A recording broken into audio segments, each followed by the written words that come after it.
Okay, Ariel, kumusta ka na? At welcome sa ating RPS TV. At congratulations sa pagkakaroon mo ng permanent resident.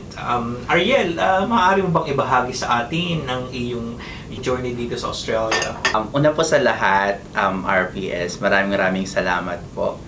Because you are one of the persons who helped me in order to get and achieve my goals here in Australia. And actually, way back in the Philippines, that was 2013 when I got my registration. Yun nga po, nag-apply tayo sa Philippines and stayed for 4 years as ICU nurse. And then, yun po, practically speaking, alam naman natin ang salary sa Philippines. Kailangan talaga natin ng mas maganda pa o oportunidad para sa ating sarili. Kaya nagpunta ako doon sa Saudi Arabia, and then I stayed it for 6 years. Okay. And then for that 6 years, in-accept naman ako ng bedside nurse, and then right after that, maganda yung professional development kasi nabigyan ng opportunity na maging nursing clinical instructor, and then they step up me po para maging acting head ng nursing education and professional development. But when I turned 30s, sinabi ko sa sarili ko na kailangan talaga natin ng isang lugar na kung saan ma-achieve mo pa yung mga dreams mo sa buhay.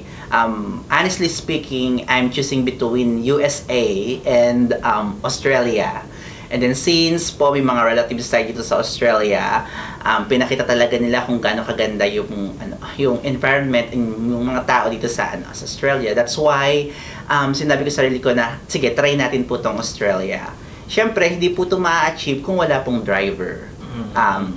Naghanap po ako ng through searching, and then nagbasa-basa ng mga reviews. Then luckily, nakita ko po yung RPS. Yung RPS po, yun, nag-engage nga po ako, which is from registration to residency. Kinapitan ko lang po yun. Yun, through OBA, series ng examinations po ang ating kinuha. At yung step by step, from 1 to 6, sa tulong din nga po ng RPS plus ACT, sila yung nagbigay sa akin ng gabay para po makuha po yung aking hinahanga dito sa Australia. And that's it. After a month, nakuha na natin.